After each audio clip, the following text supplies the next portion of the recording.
Impulse अगला topic है impulse. Impulse क्या होता है? तो इम्पल्स क्या होता है बेटा जी? इम्पल्स वो है जब आपके शॉर्ट इंटरवल टाइम में लार्ज फोर्स एक्सपीरियंस हो, ठीक है? When we produce large force in short time period या टाइम इंटरवल बोल दो सही पीरियड। जो फोर्स लगे, बहुत बड़ा फोर्स लगे स्मॉल यूनिट टाइम, तो इसका एग्जांपल सबसे बेस्ट है जब two cars collide each other, जब एक्सीडेंट होता है तो क्या होता है, उसके इसमें फोर्स बहुत तेजी से गाड़ी आती है, तो फोर्स क्या होता है, बहुत ज्यादा हो लगेगा। और कितना टाइम लगता है एक्सीडेंट लगने के लिए? कुछ सेकंड ही लगती है, और कुछ सेकंड तो लगती है, तो वहां पे जो लगेगा वहां प्रोड्यूस होगा इम्पल्स, और उसको आप क्या बोलेंगे? इम्पल्स। तो इसको इम्पल्सिव फोर्स भी बोला जाता है। इम्पल्सिव फोर्स जिसको बोलते हैं कि large force applied on in A short interval of time, ठीक है? बहुत बड़ा फोर्स लगाना, लार्ज मैग्नेट का फोर्स लगाना शॉर्ट इंटरवल ऑफ टाइम में, उसी को क्या बोलते हैं? इम्पल्स। उसी को क्या बोलते हैं बेटा जी? इम्पल्स। क्या बोलेंगे? इम्पल्स। तो इम्पल्स क्या हुआ कि आपका इम्पल्स का जो सिंबल होता है वो जे होता है। क्या होता है? जे एक वेक्टर क्वांटिटी है जो फोर्स लगेगा कितना स्मॉल इंटरवल ऑफ टाइम पे, ये अपने पास क्या होगा? इम्पल्स। क्या होगा? इम्पल्स। क्या हो जाएगा? इम्पल्स। तो मैथमेटिकल हो गई। अब इसकी एसआई यूनिट की बात करूं मैं, एसआई यूनिट ऑफ इम्पल्स, और से पता है न्यूटन टाइम की सेकंड, न्यूटन पर सेकंड, न्यूटन टू सेकंड। इसका एसआई यूनिट क्या हो गई? Newton second. इसकी एसआई यूनिट हो गई। दूसरी यूनिट भी हो सकती है इसकी, क्या? फोर्स की एसआई यूनिट एक और होती है केजी मीटर पर second square multiply second cancel out. तो एक एसआई यूनिट ये भी होती है इसकी केजी मीटर पर सेकंड। इम्पल्स की एक एसआई यूनिट न्यूटन सेकंड, एक केजी मीटर सेकंड। क्लियर? ये हो गई। इसकी सीजीएस यूनिट की बात करें तो हम सीजीएस यूनिट इसकी जो होगा बेटा सेंटीमीटर से किलोग्राम का ग्राम, मीटर का सेंटीमीटर सेकंड। ये क्या हो गया? CGS unit. ये क्या हो गई? CGS unit. क्लियर? अब इसका बनाएंगे डायमेंशन फॉर्मूला। डायमेंशन फॉर्मूला होता है, हम उसकी किससे बनाते हैं? सीजीएस। तो क्या बनेगा इसका डायमेंशन?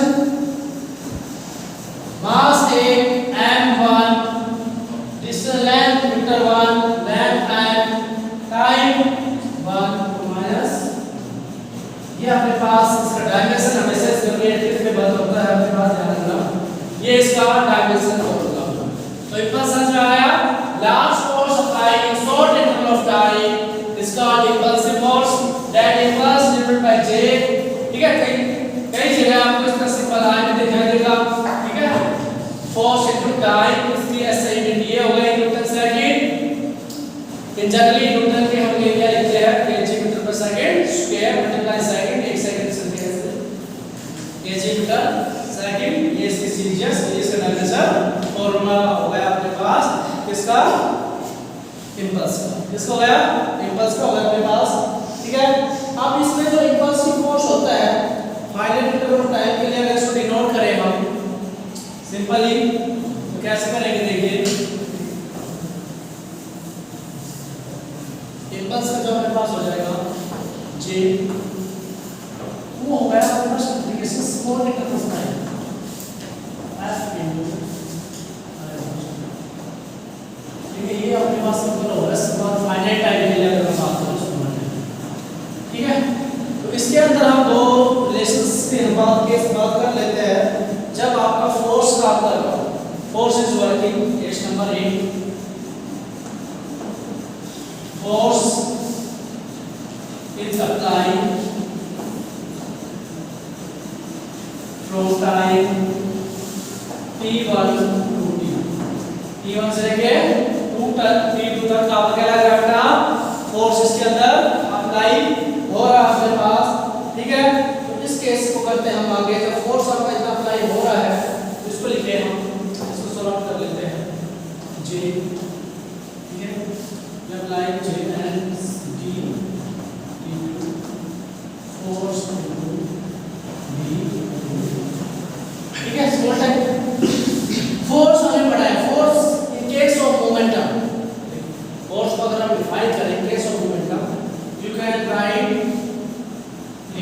t1 से t2 force is change in momentum upon time.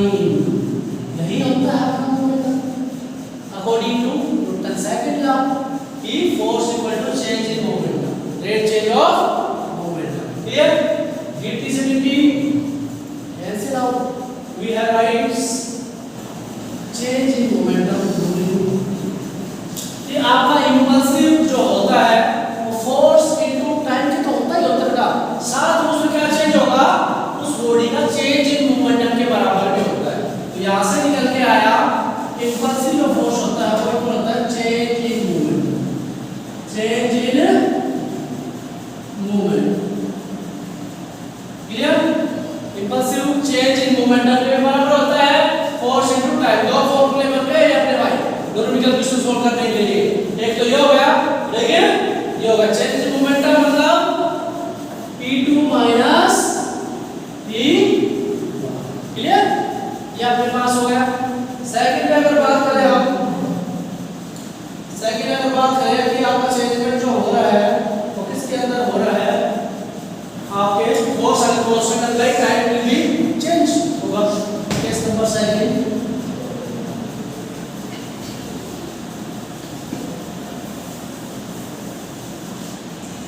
ये यदि आपका क्या है force is constant and force का क्या हो कांस्टेंट हो जाए, ठीक है। तो अब हमको पता है J क्या होता है हमारे पास, इंपल्सिव फोर्स है बड़ा में क्या होता है इंपल्सिव फोर्स। तो ये इंपल्सिव जो फोर्स होता है वो क्या होता है हमारे पास F इनटू ग्रेविटी, ठीक है। ये फोर्स चेंज होगा तो इसके अंदर चेंज बटा आएगा बेटा जी, बताइए टाइम t2 माइनस ये कांस्टेंट है, टाइम कैसे चेंज होगी, ये हो गया बराबर t जो अपने पास होता है ये वैल्यू देखिए किसके बराबर होती है अभी बड़ा चेंज इन किसकी होती है, चेंज इन मोमेंट किसकी होती है, चेंज इन मोमेंट। क्लियर? ये होगा अपने पास इंपल्सिव फोर्स, उसके दो केस।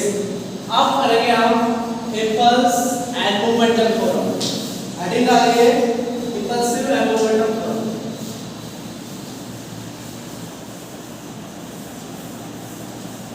इंपल्स एंड मोमेंटम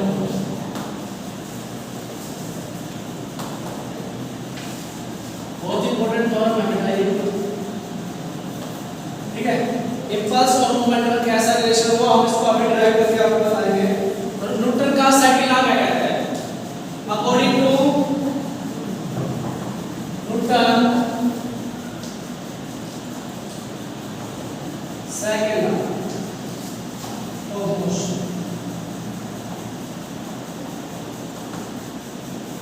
ठीक है। क्या होता है, फोर्स इज इक्वल टू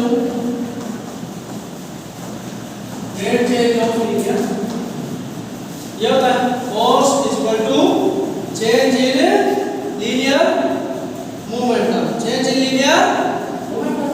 तो मैं इसको इधर ले लूं बेटा, ये लीजिए sir clear. Taking both side integrations, taking both side integration,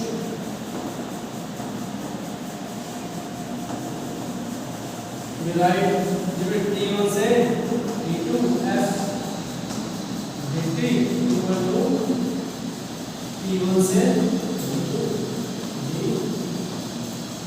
clear.